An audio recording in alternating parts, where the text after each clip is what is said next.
Jesus fala que o Espírito Santo viria para convencer o mundo do pecado, a palavra que ele usa no grego é hamartia, e hamartia é um nome, pecado, que significa a origem, a raiz, a fonte do pecado. Ele não usa o verbo hamartanos. Hamartanos são as ações, roubar, matar, mentir, isso são as ações pecaminosas. Jesus não fala sobre hamartanos, o Espírito Santo virá para convencer a vocês de hamartanos, não, ele virá para convencer vocês de hamartia, o mundo de hamartia. Você já foi convencido da hamartia e já se livrou dela, ó, você não tem mais a natureza pecaminosa, hamartia não habita mais em você, amém? Ela foi removida e você recebeu agora Zoe. Quem habitava em você antes? Hamartia. Quem habita em você agora? Zoe. Amém, gente? Romanos 7, de 6 a 9 diz assim: agora, porém, libertados da lei, caramba, não diz libertados dos demônios, não diz libertados do inferno, libertados da lei, estamos mortos para aquilo a que estávamos sujeitos, de modo que servimos em novidade de espírito e não na caducidade da letra. Ou seja, nós hoje servimos a Deus pela inspiração, pela direção, pelo ânimo do Espírito Santo, não por medo ou obediência a uma lei morta. Amém, gente? Essa história de tentar enfatizar os 10 mandamentos, e não é por aí. Eu hoje sirvo por inspiração, direção e ânimo do Espírito Santo, não por medo ou obediência a uma lei. O problema das igrejas hoje não é o pecado, é a consciência do pecado. A Bíblia e o apóstolo Paulo nos diz que nós devemos ter a consciência da justiça, mas a religiosidade cultiva em nós a consciência do pecado, e os púlpitos têm feito um trabalho de ajuda ao inferno, estimulando a consciência do pecado. Não é de admirar que existam tantas doenças, tantos divórcios, tanta escassez no meio do povo de Deus. Gente, raciocina comigo um pouco, pensa comigo um pouquinho. Você acha que é admissível, que é algo normal e natural, que dentro das igrejas haja o mesmo índice de divórcio que existe no mundo? Mas é assim. Você acha que é normal e natural que dentro das igrejas haja o mesmo índice de doenças que há no mundo? Você acha que é normal e natural que dentro das igrejas haja o mesmo nível de desemprego que há no mundo? Não é natural, mas o religioso olha e diz que é. Ah não, a vida é assim mesmo, está ruim para um, está ruim para nós. Explodiu lá, respingou aqui, é assim mesmo. Mas você não precisa de ser um gênio para concluir essas coisas. Você não precisa ser um cientista da NASA para concluir essas coisas.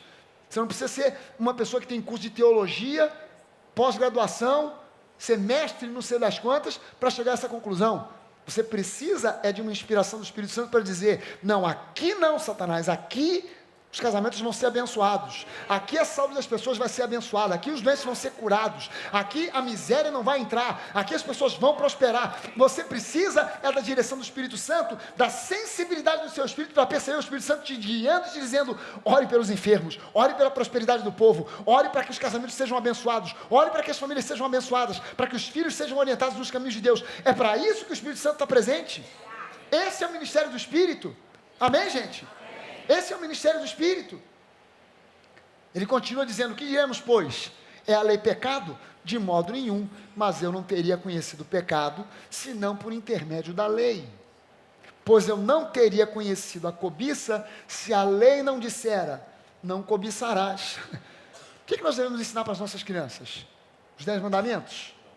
Não, o que a gente deveria ensinar para as nossas crianças é João 3,16.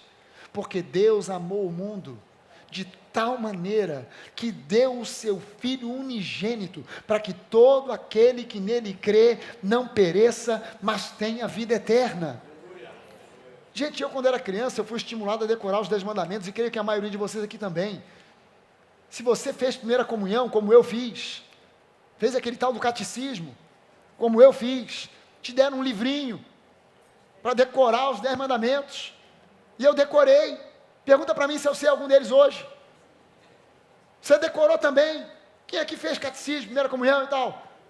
Pois é, me fala aí qual é o terceiro mandamento. Não sabe o terceiro? Fala o quinto. Não sabe? Vamos de ímpar em ímpar. Fala o sétimo. Não sabe também o nono.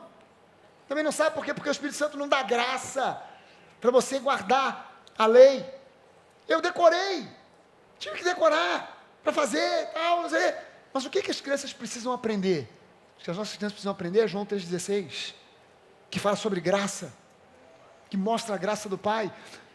Versículo 8 de Romanos 7, mas o pecado, tomando ocasião pelo mandamento, despertou em mim toda sorte de concupiscência, ou seja, desejo carnal. Porque sem lei está morto o pecado. Outrora sem lei eu vivia, mas sobrevindo o preceito, ou seja, a lei, reviveu o pecado e eu morri. Mas pastor, como é que nós podemos dizer que somos justos sem ações e feitos de justiça? Eu já sabia que você ia fazer essa pergunta. Que bom que você fez a pergunta. Que bom que você fez essa pergunta, porque quando eu olho para Jesus, Jesus na cruz se tornou pecado sem nunca ter cometido um pecado sequer. Quando eu olho para a cruz, eu vejo que eu me tornei justo sem qualquer ato de justiça, porque Ele se tornou pecado em meu lugar, sem ter cometido qualquer ato pecaminoso. Então eu me tornei justiça sem ter cometido qualquer ato de justiça. Entenda o seguinte: os meus atos de justiça, de bondade, de caridade, ou seja lá o que for, não são para alcançar o favor de Deus, mas porque eu alcancei e fui alcançado pelo favor de Deus, então eu não consigo evitar, além de fazer boas obras. Eu não faço boas obras para tentar alcançar o favor de Deus, mas porque fui alcançado eu não consigo evitar. Essa é a minha nova natureza. Eu não resisto. Não tem como, eu não resisto. Eu não posso ver alguém precisando de ajuda que o meu coração se comove. Não tem como, porque é a natureza de Cristo em mim. Amém, gente? Amém. Jesus foi tratado como o mais vil pecador, para que Deus me trate como o mais abençoado dos filhos. Será que você pode levantar uma das suas mãos e dizer isso? Jesus foi tratado como o mais vil pecador, para que Deus me trate como o mais abençoado dos filhos. Aleluia, aleluia. Entenda que o pecado mais a lei é como se fosse lenha na fogueira. A fogueira é o pecado, a lenha é a lei. Quanto mais você joga a lenha, mais a fogueira se exalta, mais forte ela vai ficando. Mas sem lei, o pecado está morto. Não foi isso que nós vemos ali em Romanos 7? Ou seja, é o óbvio: pare de jogar lenha na fogueira e em pouco tempo ela se extinguirá.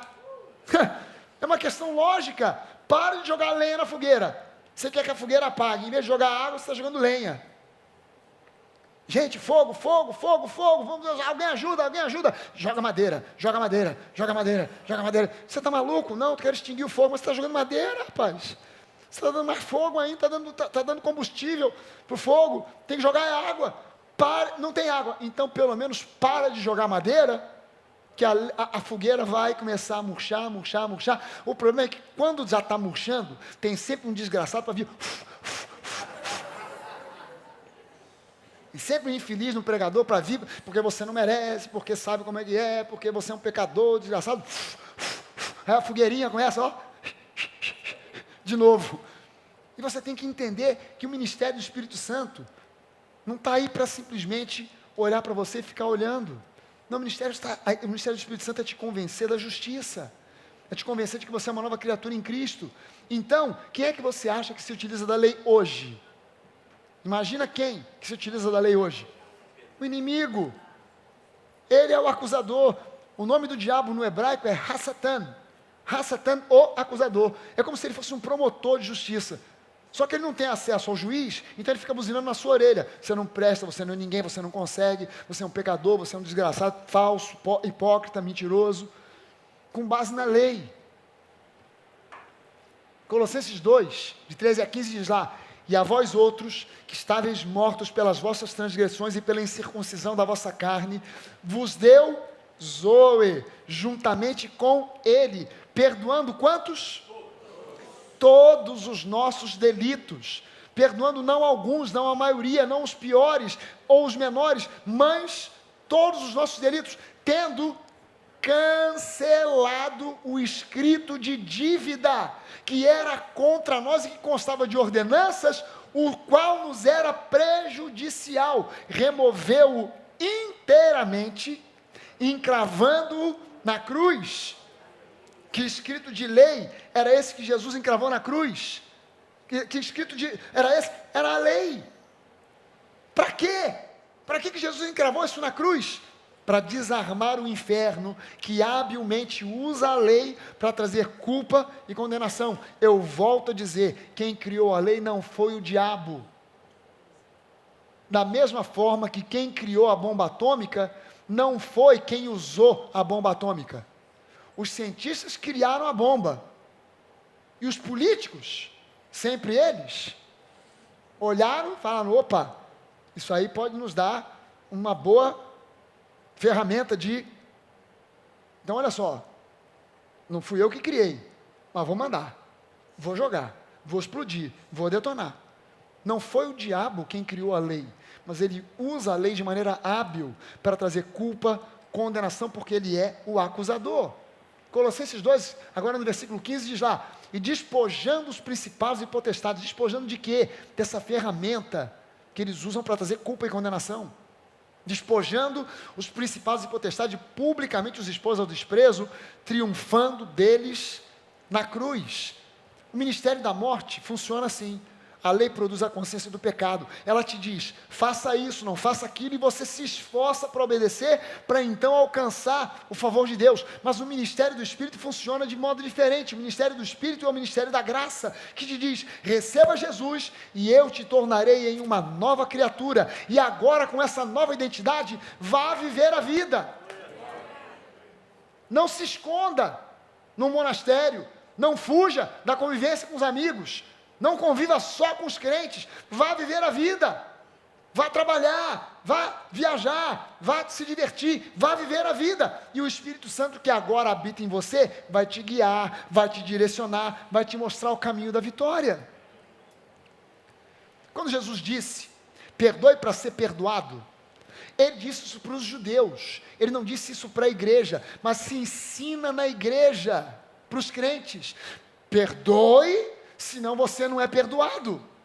Mas a pessoa não lembra que Jesus disse isso para os judeus que estavam vivendo debaixo da lei. Em que período? No período de transição entre a lei e a graça. E ele fala para o povo da lei, a lei diz a vocês, se vocês quiserem ser perdoados, vocês precisam perdoar. Mas quando você segue adiante, o apóstolo Paulo mais tarde escreve agora para a igreja. E em Colossenses e em Efésios, Paulo diz, perdoe como você foi perdoado. Paulo não diz em nenhum momento, perdoe para ser perdoado. Ele diz, perdoe da mesma maneira, na mesma medida que você foi perdoado. Você hoje não depende de perdoar alguém para ser perdoado, você já foi perdoado por Jesus. E o que Jesus te convoca é para que você perdoe de maneira graciosa, como você foi graciosamente perdoado. Da mesma forma que você foi perdoado, pare, pense bem, como você foi perdoado. Pai, eu fui perdoado de maneira incondicional. Então, na forma que você foi perdoado, perdoe também. Deus não está dizendo para você, se você não perdoar, tua lista está aqui. Então, só vendo o que você vai fazer. A lista está na mão. Não. Você não foi perdoado graciosamente? Então, da mesma maneira que você foi, agora faça. Esse é o ministério do Espírito, esse é o ministério da graça em ação. Quando Jesus enviou os seus discípulos 2 a 2, de casa em casa, ele disse que eles deviam ir somente às ovelhas da casa de Israel. Não é isso que ele disse para os 70? Vocês vão de 2 em 2, de casa em casa, vocês vão entrar nas casas, vão impor as mãos, vão curar os enfermos, vão expulsar os demônios, mas vocês não vão a ninguém mais a não ser as ovelhas da casa de Israel. Não vão aos gentios. Mas aí quando chega no final, depois da ressurreição, o que Jesus diz para os discípulos? Agora vocês vão até os confins do mundo. Na vigência da lei, só a casa de Israel. Na vigência da graça, até os confins do mundo. É uma diferença imensa. Veja só que coisa interessante. Deus dá para Moisés as tábuas da lei e ordena que Moisés guarde aquelas tábuas de pedra dentro da Arca da Aliança. Gente, olha só, para mim, isso aqui, se você raciocinar, para pensar em termos não espirituais, mas em termos lógicos. Se Deus dá a lei para Moisés, e essa lei é algo perfeito, maravilhoso, qual seria a instrução lógica que Deus deveria dar a Moisés? Moisés, faça N cópias dessas tábuas. Faça em pedra, faça em madeira, escreva em papiros e distribua no meio das tribos. Que cada um tenha uma cópia dessas tábuas pendurada na porta da sua tenda, para que cada um, pelo menos uma vez por dia, olhe para esses mandamentos e decore e ponha em prática. Mas não, Deus dá a lei, e no que dá a lei, diz Moisés, quando você chegar lá embaixo, primeira providência, pega essas 2 tábuas da lei e bota dentro da Arca da Aliança. E olha só a instrução que Deus foi, você vai colocar dentro, a tampa da arca se chamava propiciatório. Nas Bíblias em inglês, o nome traduzido é mercy seat. Mercy seat significa assento de misericórdia. Era sobre essa tampa, em cima dessa tampa, que ficava a presença Shekinah de Deus, o Shekinah de Deus. Em cima dessa tampa ficava essa nuvem da presença de Deus. E Deus dá uma instrução a Moisés: você vai abrir essa tampa, vai botar essas tábuas lá dentro, vai fechar, e nunca ninguém jamais deve abrir para olhar lá dentro. Nem você, Moisés. Quer dizer, aquelas tábuas só foram vistas por Moisés e pelo povo por um período de meia hora, 40 minutos. Depois nunca mais botou o olho. Quem botou o olho ali morreu. Gente, as tábuas da aliança ficavam guardadas dentro da Arca da Aliança. Isso aqui é uma Arca da Aliança que já existe lá em Israel, porque os judeus em Israel já estão esperando a construção do 3º templo, e eles já providenciaram a um instituto em Israel, chamado Instituto do Templo, e eles já fizeram todo, ou quase todo, o material, os utensílios do templo, e eles já fizeram a Arca da Aliança. Essa aqui não é a original, e ninguém sabe se ela era exatamente assim. Essa parte de baixo dessa caixa, a Arca da Aliança nada mais era do que uma caixa. A parte de baixo era essa caixa, cujo miolo era de madeira de acácia, revestida de ouro. Acácia e ouro fala da humanidade e da divindade de Jesus. Ele era 100% homem, mas ele era 100% Deus.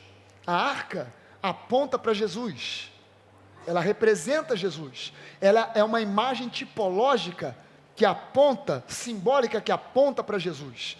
A acácia, madeira que fala do homem por dentro, a madeira perecível por dentro, o homem, o ouro que representa a divindade, que representa Deus, que não perece, que não enferruja, que não estraga, por fora, revestindo a madeira. Mas a tampa, essa tampa, ela não era feita de madeira revestida de ouro, ela era feita de ouro puro. E como ela aponta para Jesus, como ela simboliza Jesus, a ordem que Deus deu para Moisés quando ele construiu, quando ele fez essa arca, era que essa tampa tinha que ser feita de ouro batido, não de ouro fundido, mas de ouro batido. Ou seja, Moisés ia ter que pegar e juntar todo o ouro que o povo foi trazendo, que eles trouxeram do Egito, braceletes, colares, pulseiras de ouro. Ele ia ter que pegar tudo isso, botar num caldeirão, derreter, fazer um bloco, uma pedra enorme de ouro, e depois os artesãos teriam que vir com martelos e martelar para formar essa tampa. Não com um cinzel, mas com um martelo batendo, até formar a imagem dos 2 querubins, com asas estendidas, um na direção do outro, olhando para baixo, como se estivesse olhando para dentro da arca, porque Jesus foi batido na cruz, antes da cruz, para ser crucificado. Ele foi espancado, e esses artesãos tiveram que espancar esse ouro que aponta para Jesus, para fazer essa tampa.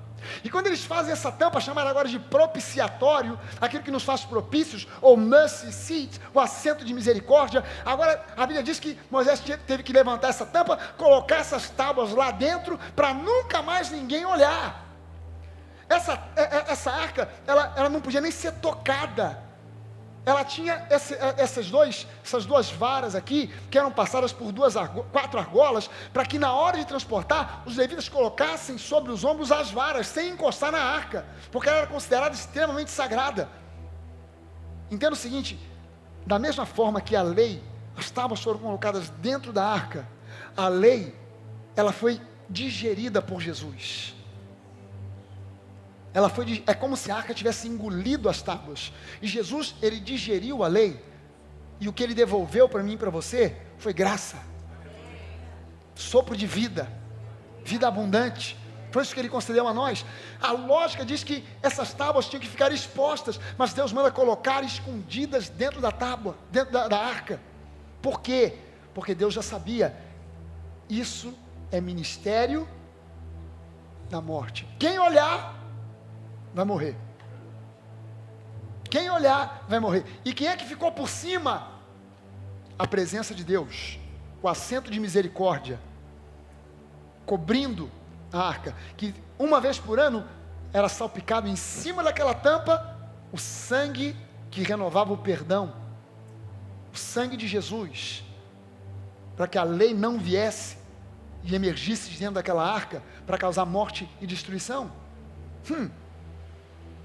2 Coríntios 3,7, e se o ministério da morte, gravado com letras em pedras, se revestiu de glória, a ponto de os filhos de Israel não poderem fitar a face de Moisés, por causa da glória do seu rosto, ainda que desvanecente, ainda que murchando dia a dia, como não será de maior glória o ministério do Espírito?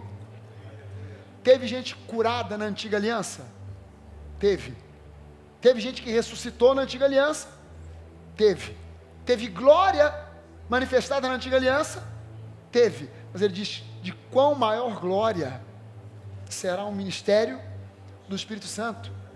Sabe o que nós deveríamos estar esperando a cada dia? Um milagre. A cada dia o povo de Israel no deserto tinha um milagre. Chovia maná, não havia necessidades, as roupas não se gastavam. Como é que a gente está vivendo? Deus tem feito um milagre a cada dia? Se não está fazendo, não é porque Ele não queira fazer, é porque a nossa mente, não é possível que Deus vai fazer, eu sei que Deus faz milagre, é um aqui, outro ali, outro acolá. Quando é que Deus cura? Quando está na telha dele, ninguém sabe, é um mistério. A uns Deus cura, e a outros Ele mata, ninguém sabe, é um mistério. Espera aí, o povo de Israel experimentava no deserto, experimentou um milagre a cada dia. Nós, povo da nova aliança, não deveríamos esperar nada menos do que isso, um milagre a cada dia. Porque se o ministério da condenação foi glória, em muito maior proporção será glorioso o ministério da justiça, que é o ministério do Espírito. Porquanto, na verdade, o que outrora foi glorificado nesse respeito, já não resplandece diante da atual sobreexcelente glória.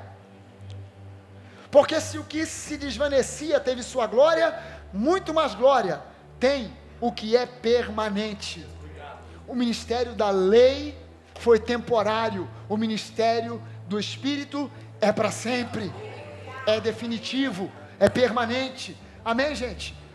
Ministério da morte, da condenação, da lei, teve glória? Sim. Por quê? Porque Deus ama as pessoas. Mas isso não significa que Deus estava validando aquele ministério. Deus já sabia que aquele ministério era temporário, até o dia que viesse o seu filho para morrer por nós e estabelecer a nova aliança. Veja só o seguinte, para a gente encerrar aqui. Quando Moisés desceu do Monte Sinai, o seu rosto brilhava, mas as pessoas temiam chegar perto dele. Em Êxodo 34, 29 e 30, diz que até Arão, Miriam, as pessoas mais próximas de Moisés, ficavam com medo de se aproximar dele, porque o seu rosto brilhava, e ele teve que botar um véu sobre o rosto. E no início ele começou a usar por causa disso. Depois o apóstolo Paulo revela para nós que ele começou a usar o véu, porque como começou a murchar, ele falou, ih, cara, minha bola está ficando murcha, não posso deixar, não posso me expor, então bota um véu aqui que é para o povo não ver, que o rosto não está mais brilhando. Mas quando Jesus desceu do monte da transfiguração, leia em Lucas, e você vai ver que a Bíblia diz que quando Jesus desceu do monte da transfiguração, aonde ele não brilhou só a sua face, mas ele por inteiro brilhou, a Bíblia diz que as multidões vieram a Jesus. Na lei, a glória provocou medo, na graça, a glória provocou atração. E todo dia você tem que ouvir a voz de Jesus te chamando para perto, porque Ele te ama, porque Ele te ama, porque Ele te ama, porque Ele te ama incondicionalmente. Vamos ficar de pé, nós vamos orar.